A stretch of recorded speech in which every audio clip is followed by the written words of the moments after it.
Hi, നമസ്കാരം. നമസ്കാരം. ഇതിനകത്തുണ്ടായിരുന്നോ? പിന്നെ എൻ്റെ സിനിമയല്ലേ. അത് ശരി, സന്തോഷം സാറേ. കാരണം കുറേ ആളുകളൊക്കെ എന്ന് വെച്ച് കഴിഞ്ഞാൽ ഈ പടത്തെക്കുറിച്ച് പറഞ്ഞുകൊണ്ട് പോകണമായിട്ടു കാരണം ഫാമിലിയായിട്ടാണ് കൂടുതൽ ആൾക്കാർ ഇതിനകത്ത് കണ്ട ഈ മൂവിയിൽ. എന്താ പറയുന്നത് വെച്ച് കഴിഞ്ഞാൽ അവർക്ക് ധൈര്യപൂർവ്വം വന്നിരുന്ന് കാണാവുന്ന ഒരു മൂവി. കാരണം ഇന്ന് നടക്കുന്ന കാര്യങ്ങൾ വെട്ടിത്തുറന്ന് കാണിച്ചിരിക്കുകയാണ് സമൂഹത്തിൽ.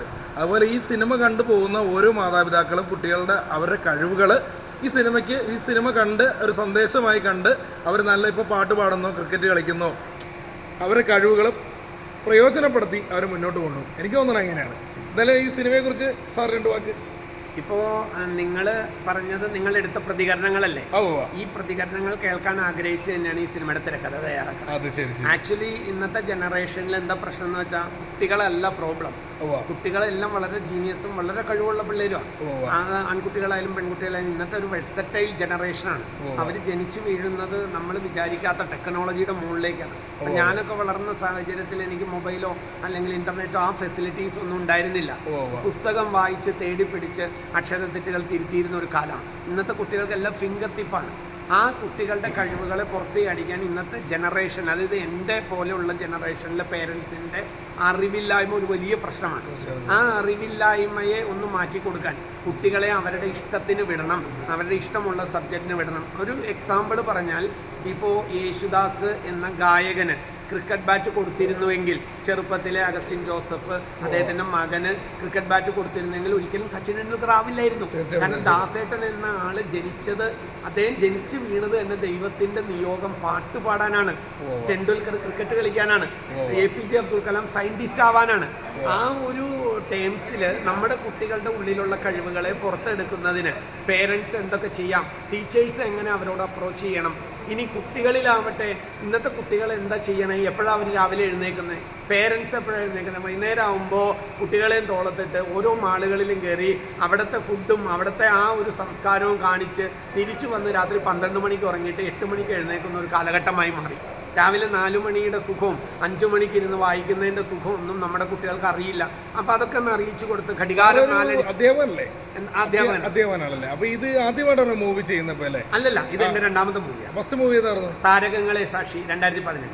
ശരി. അതെങ്ങനെ തിയേറ്റർ മൂവി ആയിരുന്നു? അത് തിയേറ്റർ മൂവിയാണ്. ആർട്ടിസ്റ്റുകളൊക്കെ ഉണ്ടായിരുന്നത് മധുബാൽ സാറ്, കലാശാല ബാബുചേട്ടൻ, പിന്നെ ഗണപതി, അങ്ങനെയുള്ള ഒരു വലിയ താരം. ഗണപതി ഒക്കെ ഉണ്ടായിരുന്നല്ലേ? അത് ശരി. അപ്പൊ ഒരു നല്ലൊരു താരങ്ങളെ സാക്ഷിയില്ലേ, യൂട്യൂബിലുണ്ടല്ലേ? യൂട്യൂബിലുണ്ട്. അപ്പൊ എല്ലാവരും താരങ്ങളെ സാക്ഷി യൂട്യൂബിലുണ്ട്. അതും ഒന്ന് കാണുക സാറിന്റെ. തന്നെ അത് കാരണം ഇപ്പൊ ഈ സിനിമ മാത്രമല്ല, താരങ്ങളെ സാക്ഷിയാണ് സാർ ഫസ്റ്റ് ആയിട്ട് തുടങ്ങി. പിന്നെ ഒരുപാട് പേർക്ക് അവസരം കൊടുത്തില്ലേ മൂവിയില്? അങ്ങനെ പറയാം. ഞങ്ങളുടെ നാട്ടുകാരി ശിവാനി സായാണല്ലോ ഇതിനകത്ത് നായികയായിട്ട് വന്നത്. ഒരുപാട് കഷ്ടപ്പെടുന്നുണ്ട് കുട്ടി. ഇപ്പൊ ഒരുപാട് സിനിമകൾ കിട്ടുന്നുണ്ട്, മന്ദായിനി പോലത്തെ സിനിമ കിട്ടുന്നുണ്ട്. പിന്നെ സിജിനെ വെടിക്കെട്ടിലൊക്കെ അഭിനയിച്ചു. വെടിക്കെട്ടിലെ മൂവിയില് അത്യാവശ്യം നല്ല പെർഫോമൻസ് ചെയ്തു. വെടിക്കെട്ട് ചെയ്തോണ്ടിരുന്ന സമയത്ത് ഞാൻ ഇതിലേക്ക് കാസ്റ്റ്. ശരി. പിന്നെ ഒരു സിംഗർ നമ്മുടെ ഗ്രേഷ്യ ഒരുപാട് പടത്തിലൂടെ വരുന്നുണ്ട്. നന്നായിട്ട് ചെയ്തു. കാരണം ഒരു നെഗറ്റീവ് റോൾ ആണെങ്കിൽ നല്ല ഭംഗിയായിട്ട് ചെയ്തു. പിന്നെ നന്ദു പൊതുവാളേട്ടൻ അതിമനോഹരമായിട്ട് ചെയ്തു അദ്ദേഹത്തിന്റെ ക്യാരക്ടർ. പിന്നെ ആദിഷ് ഒന്നും പറയണ്ട. 2016 നാഷണൽ അവാർഡ് കിട്ടിയ അന്ന് മുതൽ ഇങ്ങോട്ട് അദ്ദേഹം ചെയ്തിരിക്കുന്ന വേഷങ്ങളെല്ലാം. പിന്നെ എന്ന് പറഞ്ഞു കഴിഞ്ഞാൽ നമ്മുടെ വേറെ കുറെ ആർട്ടിസ്റ്റുകൾ ഇതിനകത്ത് വന്നു പോയിട്ടുണ്ട്. എനിക്ക് തോന്നുന്നത് ഒരു പക്ഷേ ആദിഷിന്റെ കരിയറിലെ ഏറ്റവും കൂടുതൽ ലെങ്തി റോളായിരിക്കും ഇത്. ആദിഷ് നാഷണൽ അവാർഡ് കിട്ടിയതിൽ ആദിഷായിരുന്നു നായകൻ, കുഞ്ഞു ദൈവം. പക്ഷേ അതൊരു കുട്ടിയുടെ വ്യാകുലതകളാണെങ്കിൽ ഇതൊരു യുവാവിലേക്ക് കടക്കുന്ന ഒരു കുട്ടിയുടെ ഫാമിലി ജോണറിലുള്ള ഒരു വലിയ ക്യാരക്ടറായിരുന്നു ആദിഷ് മകനായിട്ട്.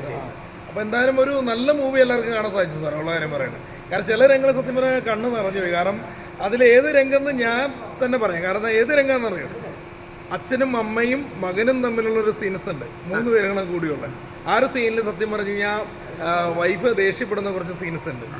അതിൽ നമ്മൾ അറിയാതെ കണ്ണ് നിറഞ്ഞു പോയി സത്യം പറഞ്ഞു കഴിഞ്ഞാൽ. അത് നല്ല മൂവിയാണ്. അത് നമ്മൾ പറഞ്ഞേക്കാനും വന്ന് തിയേറ്ററിൽ വന്ന് തന്നെ കണ്ടു കഴിഞ്ഞാൽ അതിൻ്റെ ഇതിൽ ഞാൻ വയ്ക്കുന്ന ഒരു ടാഗ് ലൈൻ നിങ്ങൾ ശ്രദ്ധിച്ചിട്ടുണ്ടോ എന്ന് അറിയില്ല. അങ്കിൾ ഫസ്റ്റ് ചോക്ക് എടുത്ത് ബ്ലാക്ക് ബോർഡിൽ എഴുതുന്നത് സ്നേഹം അധികം ദൈവം ഈസിക്കൽ ടു ഗുരു എന്നാണ്. അവസാനം ഗുരു മാച്ച് പണമായി മാറുമ്പോൾ അന്ന് ആ ഒരു സ്നേഹം ദൈവം ഗുരുനാഥൻ എന്ന കോൺസെപ്റ്റ് മാറി എല്ലാം പണത്തിലേക്ക് പോകുന്നു എന്നുള്ളൊരു ആശയം ഞാൻ കൊടുക്കാൻ ശ്രമിച്ചിട്ടുണ്ട്.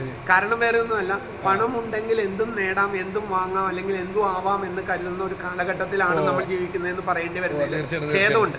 അപ്പം നമ്മുടെ കുട്ടികളെ ഒരിക്കലും സ്നേഹം തൂക്കി നോക്കുമ്പോൾ പണത്തിനൊപ്പം തൂക്കി നോക്കരുതെന്ന് ഉപദേശിക്കുന്ന ഒരു അച്ഛനെയും മകനെയാണ് അതിൽ കാണുന്നത്. സാറേ ഞാൻ പറഞ്ഞു ഇനിയിപ്പോ ഇതുപോലത്തെ സിനിമകൾ ഞങ്ങൾക്ക് പ്രതീക്ഷിക്കാമല്ലോ എന്തായാലും. അങ്ങനെയൊന്നുമില്ല, നല്ല സിനിമകളുണ്ടല്ലോ എന്തായാലും ഇനിയും സിനിമകൾ ഉണ്ടാവട്ടെ. കാരണം ഇപ്പൊ തന്നെ എന്റെ പ്രൊഡ്യൂസർ ആണെങ്കിലും സിനിമയെ സ്നേഹിക്കുന്ന ഒരാളാണ് സുർജിത്ത് അല്ലേ. അതെ.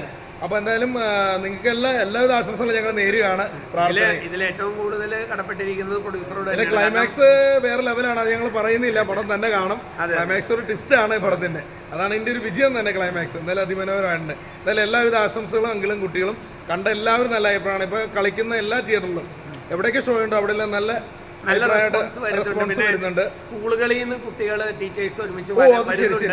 അപ്പൊ അതൊരു വലിയ വൈബാണ്. കാരണം കുട്ടികൾ കാണട്ടെ. കുറെ ടീച്ചേഴ്സ് റിവ്യൂ എഴുതി കഴിഞ്ഞു ഫേസ്ബുക്കിലൊക്കെ. എന്നെ രാത്രി 12 മണിക്കൊക്കെ ചില ടീച്ചേഴ്സ് നമ്പർ തപ്പിയെടുത്ത് വലിയ സന്തോഷമാണ്. അവരുടെ ടീച്ചിങ് മോഡ് ഇത്രയും കാലം 30 കൊല്ലം പഠിപ്പിച്ച രീതിയിൽ നിന്ന് ഇപ്പൊ ഞങ്ങൾക്ക് അങ്ങനെ ആയിരുന്നില്ല പഠിപ്പിക്കേണ്ടതെന്നുള്ളൊരു തോന്നൽ നിങ്ങൾ അങ്കിളും കുട്ടികളും വഴി തന്നു. അത് വല്ലാത്ത ഫീലിംഗ് ആയിപ്പോയി. ഞങ്ങൾ കുറെ തെറ്റ് ചെയ്തോന്ന് തോന്നുന്നു എന്നൊക്കെ പറഞ്ഞ്. ഇപ്പൊ നമ്മളിപ്പോ നിൽക്കുന്ന തിയേറ്റർ പെരുമ്പാവൂർ ഇ വി.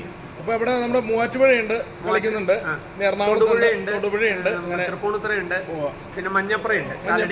ശരി. എന്തായാലും ഈ കുഞ്ഞു സിനിമ ഒരു വൻ വിജയം കൈവരിച്ചു. അതിന്റെ സന്തോഷത്തിലാണ് നമ്മുടെ സാറ്.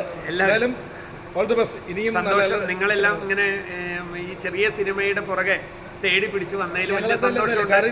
കാരണം ഇതിൽ ഒരുപാട് നമ്മുടെ ഫ്രണ്ട്സ് ഉണ്ട്. അതുകൂടാണ്ട് ഈ സിനിമ ഒരു ഫസ്റ്റ് ഷോ തന്നെ വിജയമാണെന്ന് എല്ലാവരും പറഞ്ഞു. കാരണം ഞങ്ങൾ സോഷ്യൽ മീഡിയയിൽ കണ്ടിരുന്നു. എന്തായാലും സന്തോഷം സാറേ. Okay, thank you.